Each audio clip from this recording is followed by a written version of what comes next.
छोटी छोटी कोलिया में धानावा रोपावली। छोटी छोटी कोलिया में धानावा रोपावली। छोटी छोटी कोलिया में धानावा रोपावली। बैठाई न दिहलीना हो बैठाई न दिहलीना। छोटकी न नदी रखवरवा बैठाई न दिहलीना। छोटकी न नदी रखवरवा बैठाई न दिहलीना। एकहू जो धानवा चिड़ैया चुंगी खाई है से धाई न देबना। से हो धाई न देबना। ननदो गावने क दिनवा तुहरो धाई न देबना।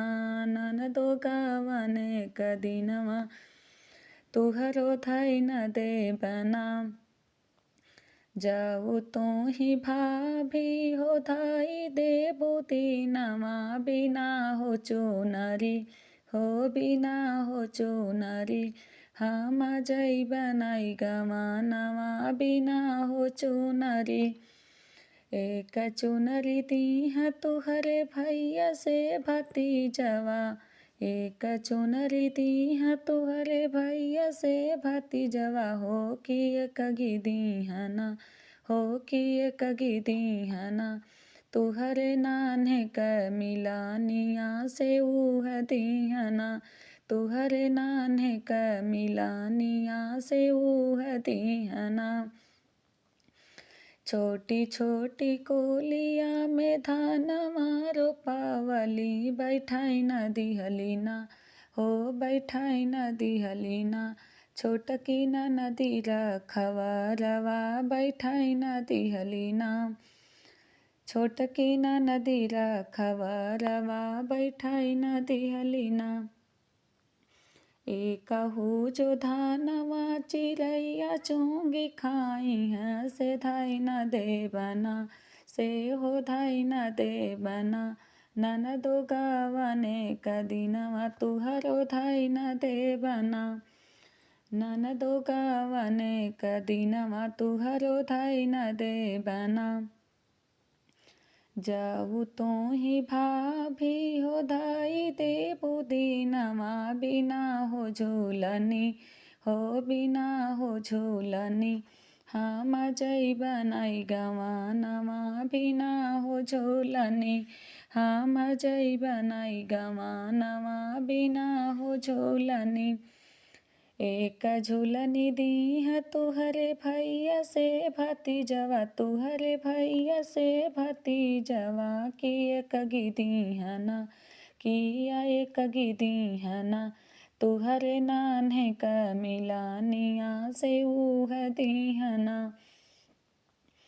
तुहरे नान्हे क मिलानिया से उह दीहना। छोटी छोटी कोलिया में धानवा रोपावली। बैठाई न दिहलीना हो बैठाई न दिहलीना। छोटकी न नदी रखवरवा बैठाई न दिहलीना। छोटकी न नदी रखवरवा बैठाई न दिहलीना। एकहू जो धानवा चिड़ैया चुंगी खाई है से धाई न देबना। से हो धाई न देबना। ननद गावने क दिनवा तुहरो धाई न देबना। ननदो गावने क दिनवा तुहरो धाई न देबना। जाऊ तो ही भाभी हो धाई देबू दीनवा। बिना हो कांगना हो बिना हो कांगना। हम जई बनाई गवानवा बिना हो कांगना। एक कंगना दीह तुहरे भैया से भतीजवा। तुहरे भैया से भतीजवा। कि एक दीहना किया एक दीहना। तुहरे नान्हे क मिलानिया से उह दीहना। तुहरे नान्हे क मिलानिया से उह दीहना। छोटी छोटी कोलिया में धानवा रोपावली। बैठाई न दिहलीना हो बैठाई न दिहलीना छोटकी नदी रखवरवा बैठाई न दिहलीना।